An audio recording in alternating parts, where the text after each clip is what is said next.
रहीम। बच्चों आज हमने 9th केमिस्ट्री चैप्टर 2 का टॉपिक पढ़ना है cathode rays, it's properties and discovery of electron. और ये भी देखना है कि ये इन कैथोड रेज को ही इलेक्ट्रॉन कहते हैं तो क्यों कहते हैं। ठीक है, एक्सपेरिमेंट परफॉर्म किया सर विलियम क्रुक्स ने। और सर विलियम क्रुक्स है कौन? ये एक ब्रिटिश केमिस्ट और फिजिस्ट है। ठीक है, he was Pioneer of vacuum tube, यानी कि ये वो पहला बंदा है जिसने वैक्यूम ट्यूब पर काम किया और तजर्बात किए। इसके अलावा इसने स्पेक्ट्रोस्कोपी पर भी काम किया। ये एक जर्नल इंफॉर्मेशन थी एक साइड ब्लॉक में। ठीक है, अब इसके एक्सपेरिमेंट स्टार्ट होता है कैथोड रेज के बारे में। इन 1879 sir William crooks passes electric current through gases in discharge tube at very low pressure। Pressure जो है वो मिनिमम रखा गया, जो वोल्टेज है वो हाई रखा गया। फिर जब गैसेस में से इलेक्ट्रिक करंट जब गुजारा गया तो वो गैसेस हैं वो आयोनाइज हो गई और उनमें से वो जो बीम ऑफ इलेक्ट्रॉन निकलती है या उनमें से जो रेज निकलती हैं उनको हम स्टडी करेंगे। He took a glass tube containing 2 electrodes connected with high voltage battery. अब ये 2 इलेक्ट्रोड है, इसमें इलेक्ट्रोड नंबर 1 सपोज इसको नंबर दे दें और इसको हम कहते हैं कैथोड और इसके ऊपर चार्ज है नेगेटिव। इलेक्ट्रोड नंबर 2 ये अपने पास से फर्जी नंबर है। ठीक है, 2 दे दें, ये इसके ऊपर चार्ज है पॉजिटिव और इसको नाम दिया जाता है एनोड का। ठीक है, दूसरा पॉइंट है pressure kept 10 raised to power -4 atm, यानी कि इंतहाई कम प्रेशर पर हम ये एक्सपेरिमेंट परफॉर्म करेंगे। ठीक है, when current was passed through gases shiny rays emitted from cathode. जब करंट को गुजारा जाएगा, बैटरी को ऑन किया जाएगा तो जो इलेक्ट्रॉन है यहाँ से, मतलब ये जो शाइनी रेज है यहाँ से निकलेंगी, एग्जिट होंगी, जो मैंने ये जो ब्लैक डॉटेड लाइन से शो करवाया हुआ है, और मूव करेंगी एनोड की जानब एंड ट्रेवल टूवर्ड्स एनोड। यानी कि इनकी डायरेक्शन तो ये कंफर्म होगी कि कैथोड से मूव करेंगी टूवर्ड्स दी एनोड। उसके बाद as these rays emitted from the cathode so named as cathode rays. चूँकि ये रेज जो हैं कैथोड से खारिज होती हैं या कैथोड से ओरिजिनेट होती हैं और इसलिए कैथोड की ओरिजिनेशन की वजह से इनको कैथोड रेज का नाम दिया जाता है। जी आगे है जी properties of the cathode rays. Property पहली क्या है? These rays travel in a straight line perpendicular to the cathode surface.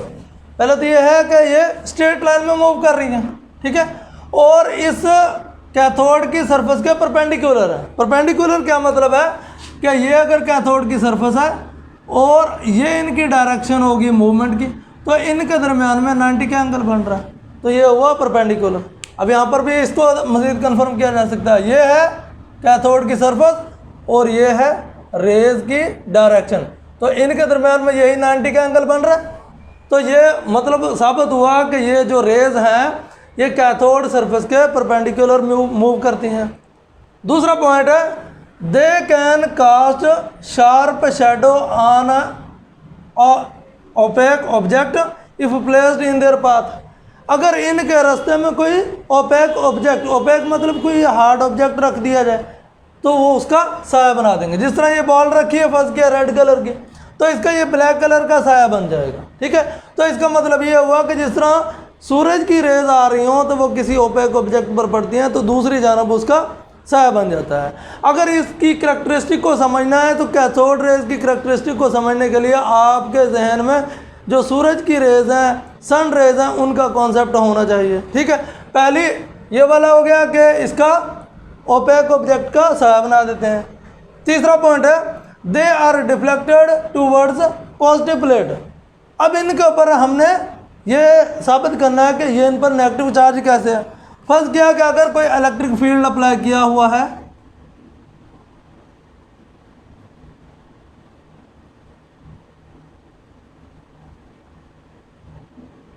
ये पॉजिटिव चार्ज है और ये नेगेटिव चार्ज है। अब यहाँ पर हमारे पास फर्स्ट क्या कि कैथोड रेज, ये है कैथोड एक टर्म पॉइंट है जहाँ से ये रेज निकलेंगी। तो एक है नेगेटिव चार्ज, एक है पॉजिटिव चार्ज। तो इनकी जो अट्रैक्शन है टूवर्ड्स दी पॉजिटिव प्लेट है। अब चूंकि ये पॉजिटिव प्लेट की जानब अट्रैक्ट होती हैं और नेगेटिव प्लेट से रिपेल होती हैं, तो इसका मतलब ये साबित होगा कि इनके ऊपर चार्ज कौन सा है, नेगेटिव चार्ज है। ठीक है, they are deflected towards positive plate, so show negative charge on them. ठीक है, यानी कि इन रेज के ऊपर नेगेटिव चार्ज होगा। They raise temperature of a body, जिस तरह मैंने पहले बताया कि आपने सन रेज को जहन में रखना है। जिस तरह सूरज की शुआएं किसी जिस्म पर पड़ती हैं तो उसका टेम्परेचर हाई हो जाता है, इसी तरह ये रेज जब किसी बॉडी पर पड़ेंगी, फंस गया कि इसकी डिस्चार्ज ट्यूब पर पड़ रही हैं या इनके रास्ते में ये फंस गया कि बॉल पड़ी है, इस पर पड़ रही है, तो इसका टेम्परेचर ऑटोमेटिकली हाई हो जाएगा। ठीक है, पांचवा पॉइंट है J Thomson discovered their charge to mass ratio, यानी कि जे थॉमसन ने इनका चार्ज टू मैस रेशो मालूम किया गया कि इसका मैस और चार्ज में क्या रेशो होगी। ठीक है, छठा पॉइंट है light is produced when hit wall of the discharge tube, और जब ये रेज फंस गया कि कोई कहीं से टकरा जाती है इसकी वाल के साथ, डिस्चार्ज ट्यूब की वाल के साथ, सपोज यहाँ से कोई निकली ये वाली रेज स्ट्रेट मूव करती हुई इस पर टकराए वाल के साथ, तो यहाँ से एक चिंगारी निकलेगी। ठीक है, एक light is produced when hit wall of the discharge tube, तो ये जो रेड कलर की मैंने शो करवाई है इस तरह एक चिंगारी से निकलेगी जिस तरह ये स्पार्किंग हो रही हो। ठीक है, फिर सातवां पॉइंट है same type of rays produced from any type of matter और any type of cathode.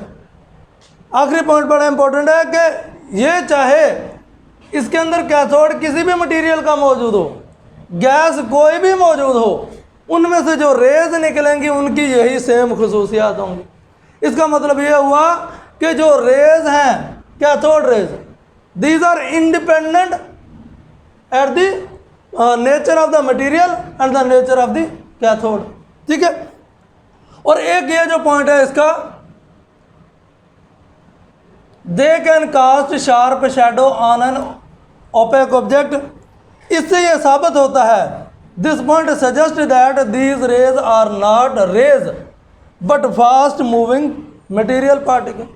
Material particle ही होते हैं ना, अगर वो मटेरियल होगा कि जो किसी चीज़ के आने की वजह से रास्ते में वो रुक जाए, अब यहाँ पर वो रुक गई। ठीक है, सो नेम्ड, अब ये जो मटेरियल पार्टिकल हैं इन मटेरियल पार्टिकल को नाम दिया गया इलेक्ट्रॉन का। ठीक है बच्चों, ये हमने आपको कंसेप्ट क्लियर करवाया है कैथोड रेज का, और फिर ये भी बताया है कि इनको इलेक्ट्रॉन क्यों कहा जाता है, क्योंकि ये मटेरियल पार्टिकल हैं। बच्चों आज हमारा ये टॉपिक ख़त्म हो गया।